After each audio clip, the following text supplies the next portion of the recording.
Excellent. Well, so we came together to answer this question. Will we fight alone? Will we fight in our different silos? Will we take on the banks over here? Or will we fight for the right to organize over here? Or will we fight together? Will we fight together as a movement, as the American Dream movement? I believe that we need a movement that's bigger than one election cycle, that is stronger than one legislative fight, and that has the heart and the soul and the creativity that we all saw in 2008 and that we saw with Coffrey James right up here a few minutes ago. And when people came together in huge numbers to rally around the working families in Wisconsin, a movement was born. And it's very exciting right now to see new points of energy developing, like those who are occupying Wall Street and K Street right now, right here in DC. Yes, join them. So there's a couple of design features of this movement that I want to talk about.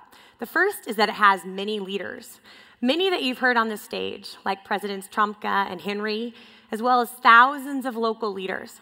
Tiffany Mellers is one that comes to mind. Are you out there, Tiffany? Excellent. Let's give a hand for Tiffany Mellers.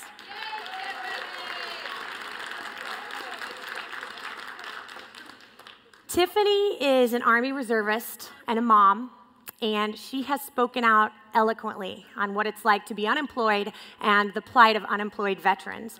And she started a local American Dream group in Fairfield County, Connecticut, bringing together lots of folks around the work that she's doing. And Arlene Geiger, are you here? Arlene? Hello. She's an American Dream leader who teaches economics at John Jay College. Round of applause. Yes. In New York City. And she started an American Dream group with over 100 members. So it has many leaders, and it's networked. And it functions like a swarm with people and organizations who all do different things, but they do it really well. No one takes orders from a central command. We run the campaigns that we run, and we run them together. So some of us will occupy Wall Street and K Street, and others, like the New Bottom Line campaign, will lead the charge against taking on the big banks. And as part of the movement, you don't have to drop your existing affiliation. You get to add the common name and identity and the collective power that we have to the work that you're already doing. So you can be a Planned Parenthood volunteer and part of the American Dream movement. So I invite you to take this American Dream A, we consider it open source property, and use it. Use it on your website and use it on your materials, and let's show the world our unity that we've seen so well here at this conference. Yes. So I co-founded an organization just a few weeks ago, 11 weeks ago we launched, to support this movement, Rebuild the Dream. And after talking with dozens and dozens of the leaders of the American Dream movement over the past 2 months, I am more confident than ever that we have a plan. There is a lot happening that you're going to hear from some of the most exciting fights that are happening right now just shortly. But there are 3 big announcements that were just made at a press conference over lunch that I want to talk about that the American Dream movement is going to be taking on in the coming 18 months. The first is that we're fighting for jobs and not cuts. So since Wisconsin, the American Dream movement has gone hard after jobs, not cuts, to change the conversation in Washington. And slowly, that is starting to happen. The president announced his American Jobs Act. The progressives in Congress have announced their bold strategy to create jobs. And today, the American Dream movement announced that it's going into every state and every district of the 12 super committee members. Those who've been tasked with planning on how we reduce our deficit. Yes, to put them on notice and say we need jobs, not cuts, and that the wealthiest corporations and people in this country, if they pay their fair share, we can do that. We can create jobs and reduce our deficit. And so there have been hundreds of actions saying this, and there will be hundreds in the coming weeks, from K Street to Ohio. And on November 17th, which is the week before decision time for this country, we'll be mobilizing around a big day of action. So I invite you to make plans to hold a Jobs Not Cuts event in your city. You can go to november17.org and sign up. and there will be a lot of information coming soon from groups like SEIU and MoveOn.org, but don't wait on them. Go ahead and organize your event around so we can have thousands around the country. So we're about fighting for jobs, not cuts, but we're also about governing power. And so it was really exciting today to hear the news that we are going to run over 2,000 American Dream candidates up and down the ballot in 2012.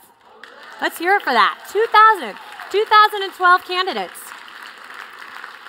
You know, we know that change starts at the local level, so we're going to be recruiting and training these candidates in all 50 states, from the school board on up.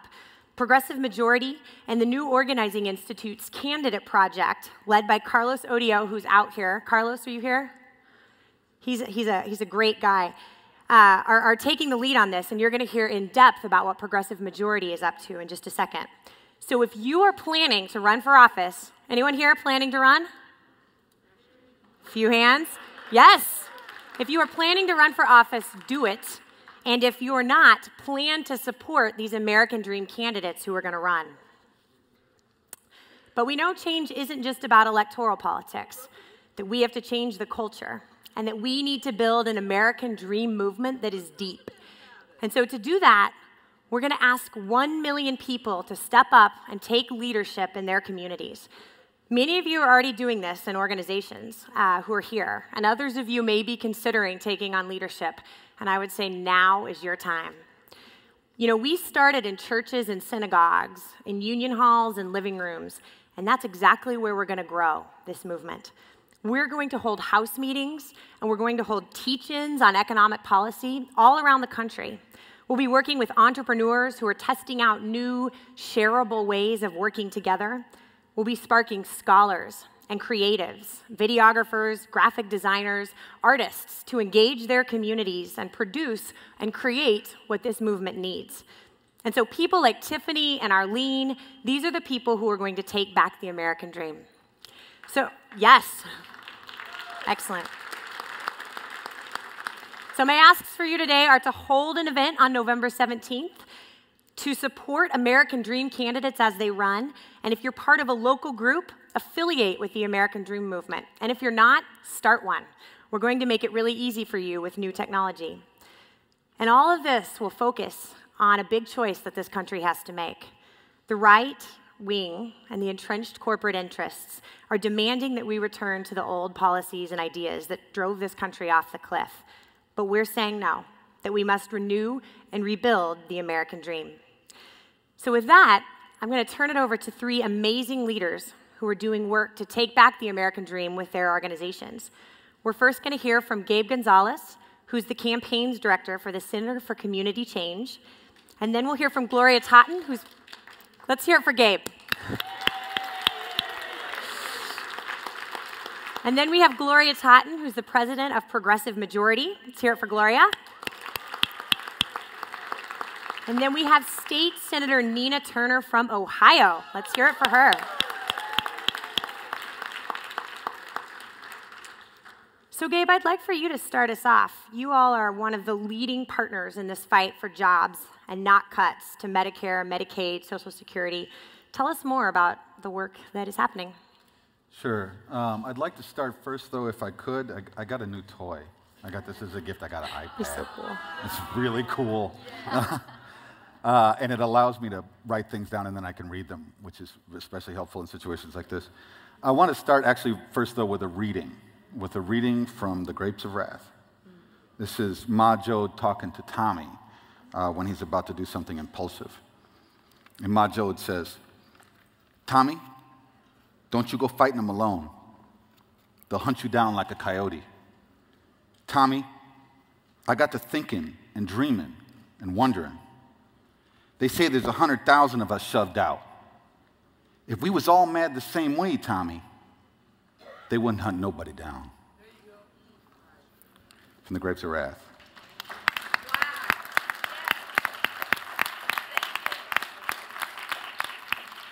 So a lot of what I'm going to say is sort of an echo of what Natalie laid out earlier, but that's all right, because as we all know, repetition is our friend, right?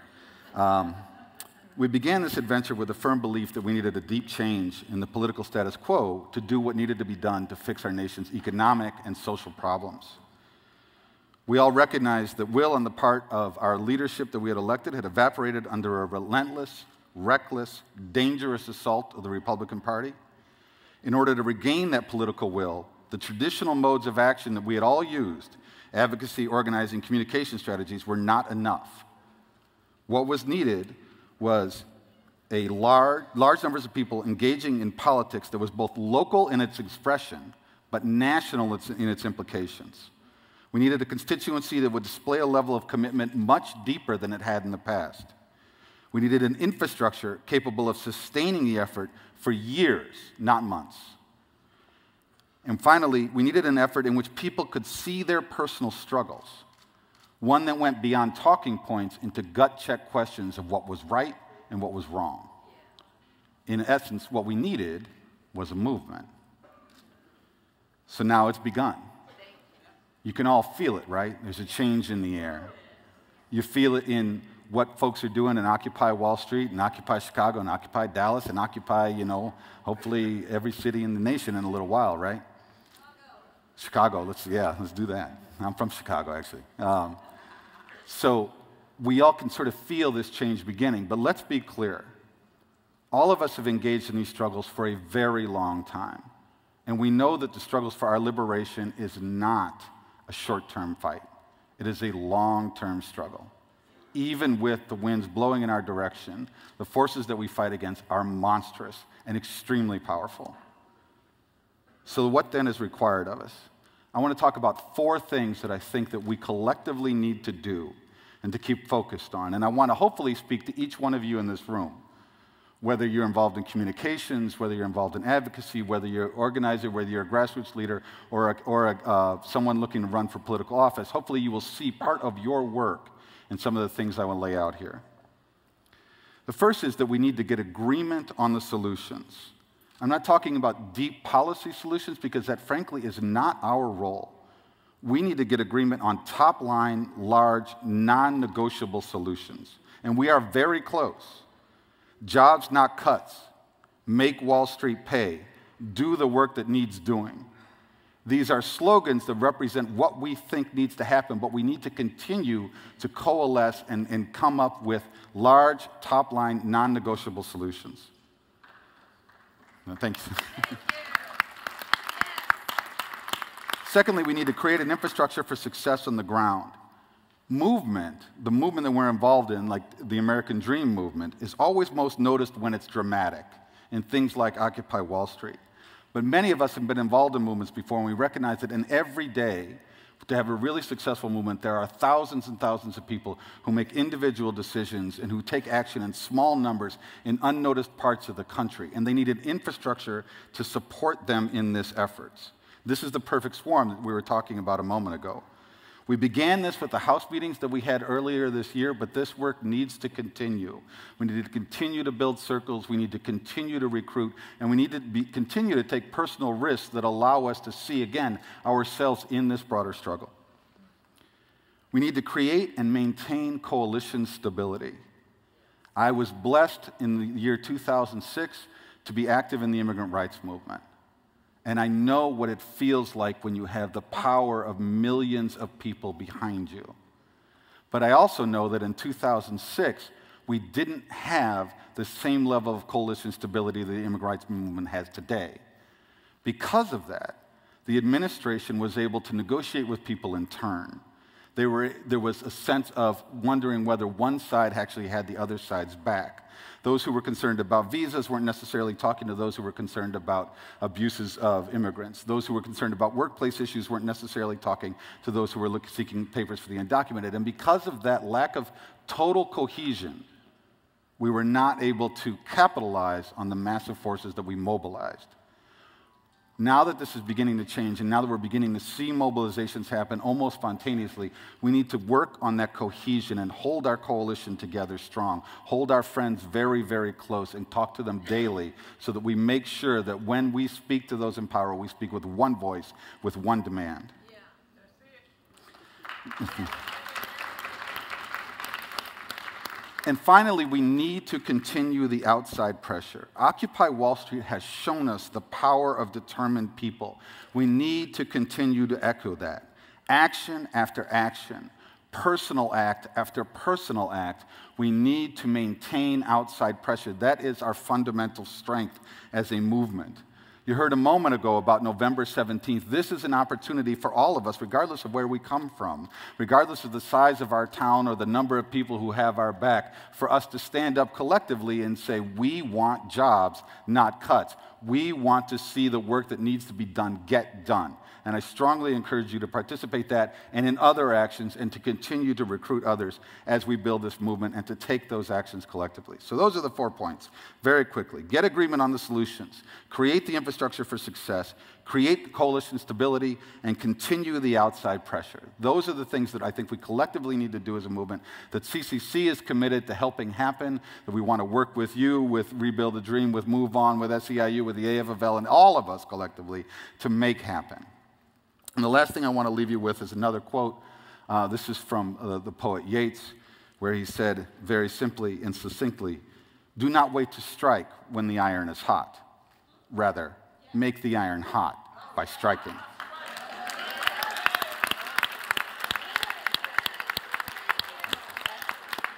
Thank you. Thanks, Gabe. Next, we're going to hear from Gloria Totten, who has been training, recruiting, and just building up progressive candidates for 10 years. It's Progressive Majority's 10-year anniversary this year. So let's hear it for Gloria. Thank you. Is my mic on? So this panel is called We Have a Plan. Here's our plan. Defeat them. Get them out of office at every single level, whether it's the school board, the city council, the mayors, state legislatures, the U.S. Congress, get them out. These are dangerous times which require ambitious and audacious measures. So our goal at Progressive Majority, working with all of our partners, is a campaign called Run for America. You saw it on the screen, 2012 and 2012. Let's get thousands of progressives running at every single level. But let's not stop in 2012. What the other side has done has happened as a result of 3 decades of organizing on their part. In the 1970s, they set up institutions like the Heritage Institute, the Republican Leadership Institute, GOPAC, and all of these organizations that have been training these folks for years and years and years, people whose names we know, like Sarah Palin, and people whose names we don't yet know. They have invested in the infrastructure, as Gabe has pointed out for us, and it has now paid off for them. When we debriefed after the 2010 elections, we got wiped out. All of our candidates got wiped out. Thank God there were some people who survived. But it was bad. But what was worse was that for 10 years, Progressive Majority has been a catalyst for change in this country. We have elected nearly 500 people in 10 states. We've helped flip 6 state legislative chambers, 40 local governments, 4 statewide positions, 1 statewide government. Did you all hear? Thank you. Thank you. But did you see a progressive surge like we saw in this year, in these legislative sessions, in Wisconsin and Ohio and Michigan and everywhere else? You didn't see it.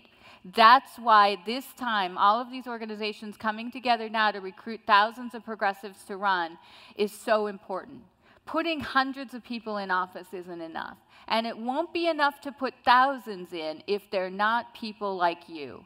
Look at the person sitting next to you, pull out your mirror and look at yourself. If we just keep electing the same old kind of Democrat, we are not going to get the kind of change that we need.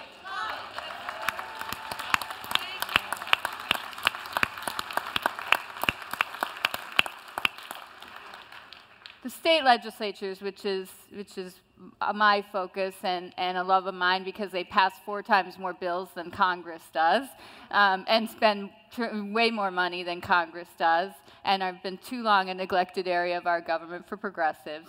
The Republicans won 700 seats last year in the state legislatures. They now control the majority of seats and control the majority of state legislatures. They were elected in November. In December, they started changing the laws around so they could swear their folks in early in some states so that their folks could start pre-filing bills before they were even sworn in.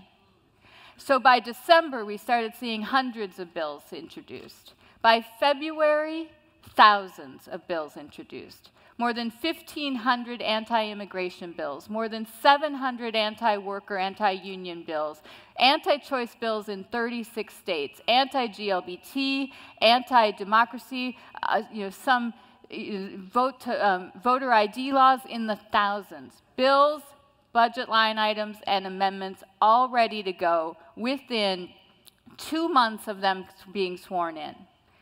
That is a sea change in American politics. It doesn't happen when we do it, and it won't happen until we all decide that we are going to become recruiters. We're going to run. We're going to support people, campaign for them, raise the money that we need, and let's turn that number 2,000 into 5,000. And let's turn it into 15,000. Because there are 500,000 elected positions in the United States. 500,000. Means every one of you needs to get 10 or 20 folks. I come from a large family. It might be easier for me, but you need 10 or 20 folks. So as you're using all of these organizing opportunities, Occupy Wall Street, the November 17th events, the massive union rallies that are happening in the states. We need to be using every one of those as an opportunity to get people to run for office, to identify the leadership who have the qualities and the capability that we need to put folks in and then actually see changes in the law.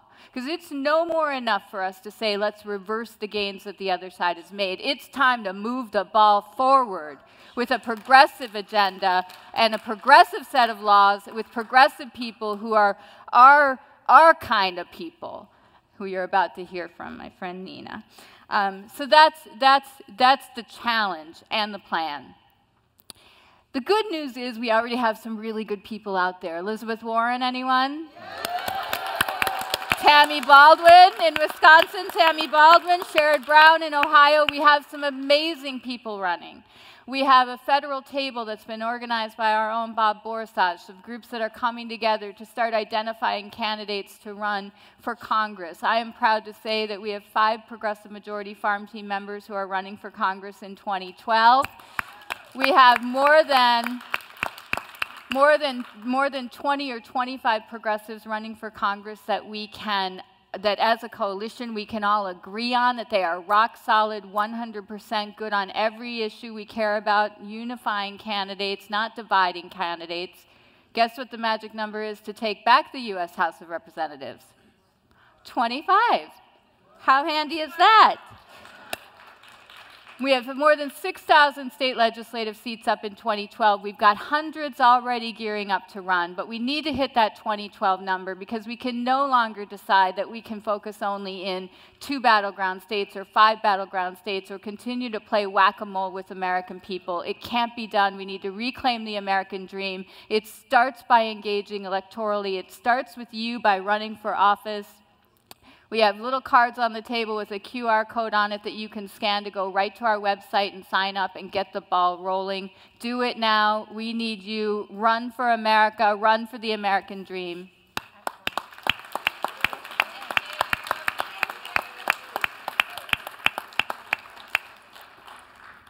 Senator Nina Turner is from Cleveland, and she's been in office, public office, since 2006.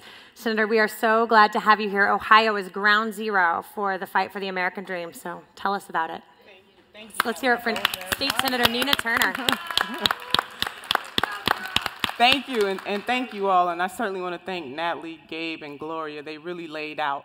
For me, the plan is to act, and we have got to have the courage to act. You know, it takes teamwork to make the dream work, and we have to reconcile ourselves this day that we're going to do everything humanly possible. And for those of you who send a prayer up every now and then, whatever it takes to take back our states and to take back America for our children. If we don't act, we're going to continue to have what we had in Ohio in 2010, where they swept every single statewide office, and to bring the furor and the terror that we have had to live under right now in the state of Ohio. Senate Bill 5, i.e. Issue 2, which is the anti-workers' rights bill that is going on in Ohio right now, But I thank goodness that in the state of Ohio, the citizens have the power of the referendum. And through an organization in Ohio called We Are Ohio, which I want you to visit their website. If you forget the website information, just put in We Are Ohio in Google. But we collect over 1.3 million signatures and delivered them to the Secretary of State in Ohio, saying that we are going to put on the ballot for the folks to decide in the state of Ohio. You know, when I was growing up, it was noble to be a police officer. It was noble to be a firefighter. It was noble to be a teacher. But we are in an environment that seeks to vilify our public sector workers who bring it every single day.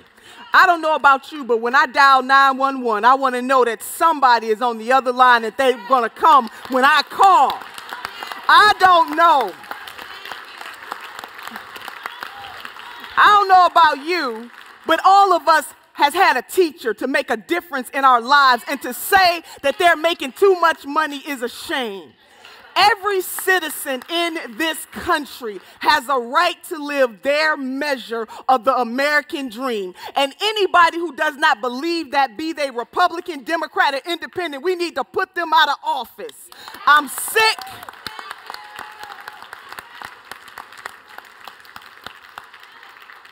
In the words of Fannie Lou Hamer, I am sick and tired of being sick and tired. Is that all right?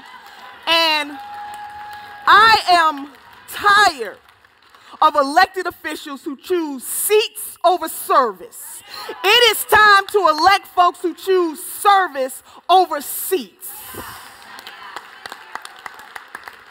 We gotta take it back, and the power is in our hands, and that is exactly what Natalie, Gabe, and Gloria have weighed out for us, that the power is in our hands. So it's not just about looking for folks with fancy titles like myself.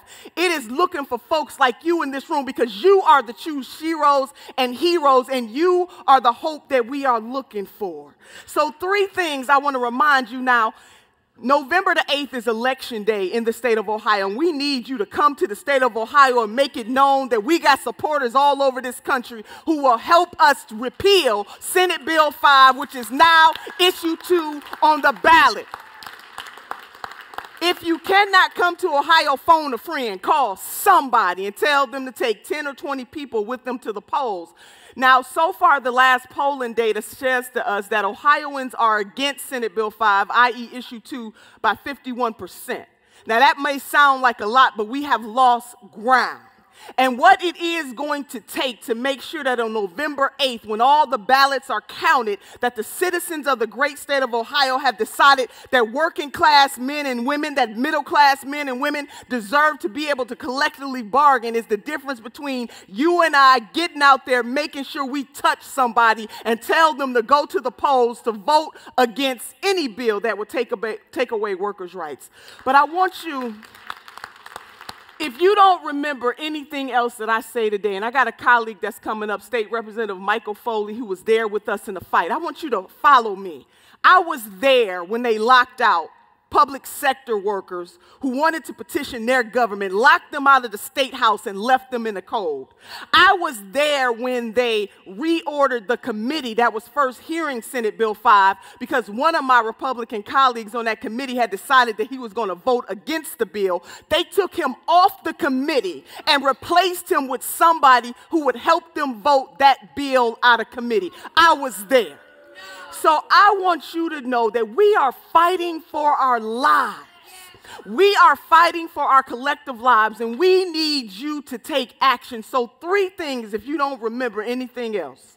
Number 1, the Creator has given us 2 hands, one to reach forward and one to reach back, one to reach forward and one to reach back, lifting as we climb. It is a sin and a shame to live in a nation and to live in a state that doesn't believe that people who work hard every single day, that they don't deserve to reap the fruit of their labor, that they don't deserve to send their kids to college, that they don't deserve to live in safe communities. It is a shame. So this is a moral imperative. Number 2, progressives, We cannot ask other folks to do more for us than we are willing to do for ourselves. Hard work and determination pays off, or in the words of Frederick Douglass, you might not get everything that you work for, but you will work for everything that you get. And lastly, all citizens of good consciousness who believe in what the founding fathers said about the ability to pursue life, liberty, and happiness.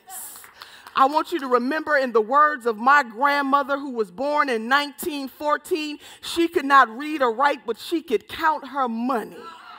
She had what we called in the African American community mother wit, and she was one of the wisest women I have ever known. So in the words of Inez Emerson, when I asked Grandma what it would take to be successful, she said, baby, all you need are the three bones: the wishbone, the jawbone, and the backbone. Come on now. You see, y'all gonna make me stand up in here this afternoon.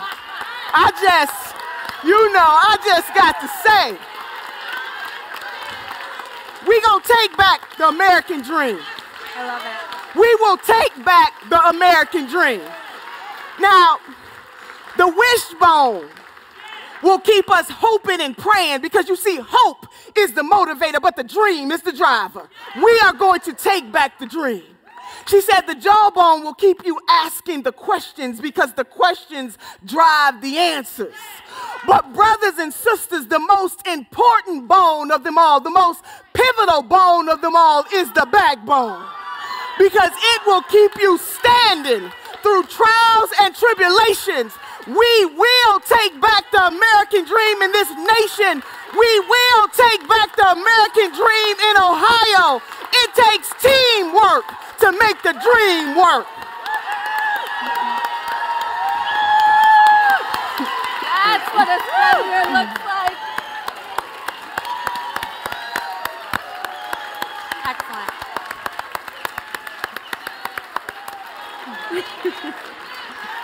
We're going to do one more. I'm going to ask you guys to just tell a story of something that's inspiring you. We have 10 minutes. I don't do nothing questions. Okay. All right. Now that's what a state senator looks like. That's right. That was beautiful. Thank you. We have 10 more minutes, and this panel's titled, We Have a Plan. And we've laid out the roadmap where this movement's heading for 18 months. We're going to ask 1 million local leaders to stand up and engage in their communities in this epic battle. We're going to train and run and recruit over 2,000 candidates to run in 2012.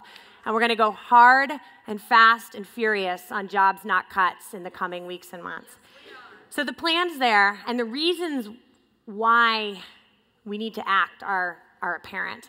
And so I'd love to hear from you all in 2 minutes or less. What is the thing that's giving you the most hope right now? Times are tough, and the plan is big, and it's going to take all of us stepping up, and it's going to take people doing things they've never done before to make this work. Given that you all run organizations, or that you run, or that you're an elected official in states, obviously you have to get up every day and decide to do this. You have to decide to push yourself to do something you've never done. So I'd love to hear from you. What is giving you hope about this moment? I can start. We have with us, actually in the audience, I believe, a number of leaders from a couple of states. Ohio, folks have been working on SB 5 Issue 2, and also the state of North Carolina. Are any of them present here, actually? Yeah. These folks actually inspire me quite a bit, and I will tell you why. Some of them are from larger cities, or from places like Charlotte. They're from places like Cincinnati, and others. But many of them are from other places, right? They're from like Chillicothe, Ohio, or they're from, now the name's escaping me because the pressure's on. Hey, thank you, that's exactly what I was trying to say, Hickory in North Carolina. I grew up in a small town, right? I grew up in a town of about 25,000 people. And my parents, unsurprisingly, were progressives growing up in the 60s, which is, a physically dangerous time to be progressive. Sometimes I feel like we're heading back there. And I know what it's like to stand up for what you believe in a small town. That you've got to you got to see people in the supermarket. You know, they're going to sell you a ticket for the movie, and they know what you think, and they don't always agree with you. And I know how incredibly difficult it can be to put yourself out on Front Street like that every day because of what you believe to be right. And so the people I get the inspiration from are the folks like the leaders that we brought here, the folks who do it in out-of-the-way places where there is no spotlight, and who have the courage and the determination to stand up for what they believe in, because it is indeed what they believe in. And so that's what gives me a lot of motivations. Thank you all.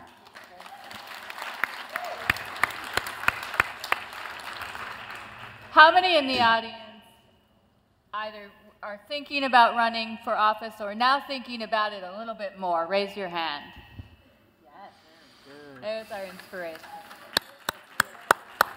There's our inspiration.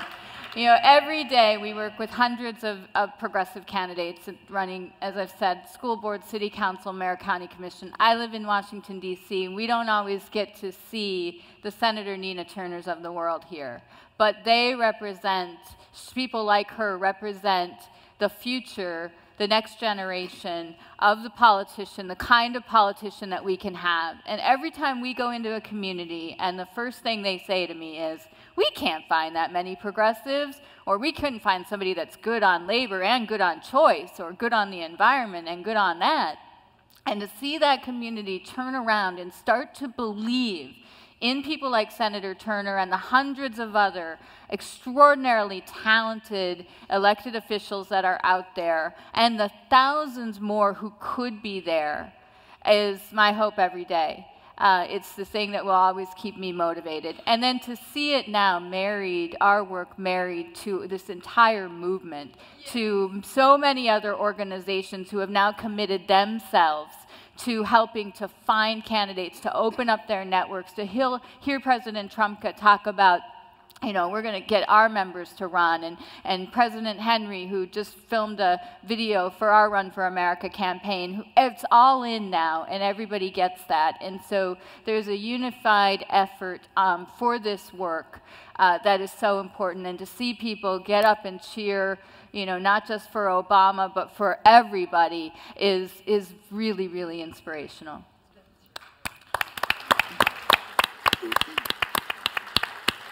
You know, what gives me hope is the 1.3 million people in the state of Ohio who signed the petition to say that we want to put on the ballot the repeal of Senate Bill 5. What gives me hope is the future generations of public sector workers in our state, both born and unborn. My son is a senior at Cleveland State University, but he is in the Ohio National Guard, and he's also in the police academy. So fighting for his future job gives me hope. And so I hope that all of you have somebody or something that is bigger than you, which encourages you to fight this fight, which is a moral cause. We cannot afford to sit on the sideline. What we are looking for is within each one of us. Remember when Dr. King said, truth, crushed down to the earth, shall rise again. Our teachers are that truth.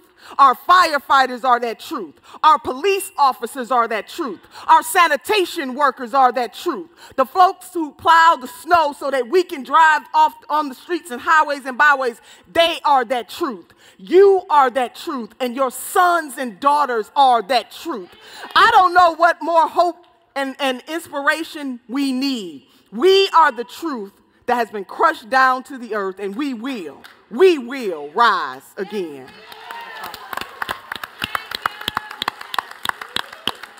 All right. Well, I want to thank you all so much. Thank you for the work you do, and thank you all for the work that we're all about to do in the coming months. So, round of applause. Just head right out.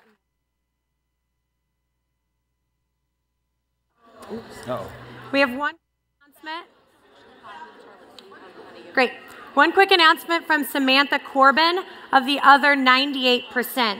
Samantha is coming out, and she's going to tell us about a very interesting action that's going to happen here in D.C. And you should use the mic. and I made it up here in crutches, so you know I think it counts.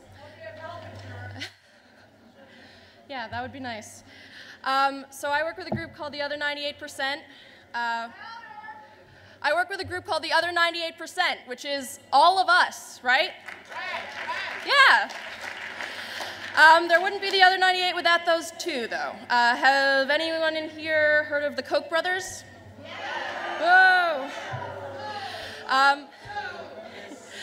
So it sounds like everyone knows, but aside from just being general bad guys, these are the guys who have made their billions of dollars off of oil and gas, cutting down our national forests, but they don't just stop there. They use their money as political power to crush the things that we care about.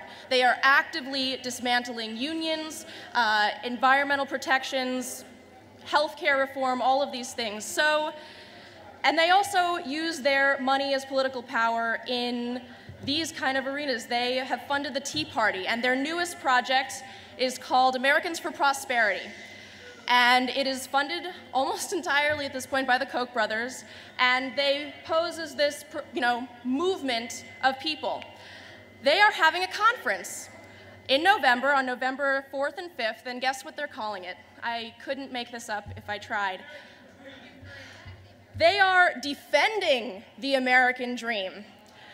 The Koch brothers and Americans for Prosperity are defending the American dream. The dream that they are defending is their dream. It's the tip of what we're seeing now, of dismantling everything that we believe in and dismantling this. And can I get a really quick, whose dream? Our dream. Whose dream? Our dream. And we're going to say exactly that to them when they come in here and try and tell us what the American dream really is. When they come in on November 4th, and if you don't have one of these, someone up there will give it to you. When they come in on November 4th, we're going to be there, and we're going to tell them exactly that. It's our American dream, and we are going to fight for it. We are going to have a beautiful drive-in movie against the convention center where they'll be holding their gala awards dinner for, I think, Herman Cain is one of their big heroes. Boo hiss, yeah, right? We can do that. And one of the things that we're going to be modeling is something that has been so inspiring to me while I've been out on Wall Street during the occupation. We're going to be modeling that better self, that better humanity, and that better future. We're going to be out there having fun. We're going to be playing music and watching movies and eating popcorn and talking to each other. Yeah. Right? Yeah. So I would love it if you could all come out and support. So far, it's been being organized by the Other 98% and HCAN, and you. We're going to be at the convention center, the DC Convention Center, November 4th at 8 p.m. That's when we're doing the screening. You can get more of these down. Tom, you can wave your hand. There are more of these out there. There's a text loop that you can get on to get more information and a website you can check out as well. But defending the dream doesn't just mean building the dream that we want. We have to actually actively defend it against the people who are trying to tear it down. It's both of those things together. So come out and support. Thank you.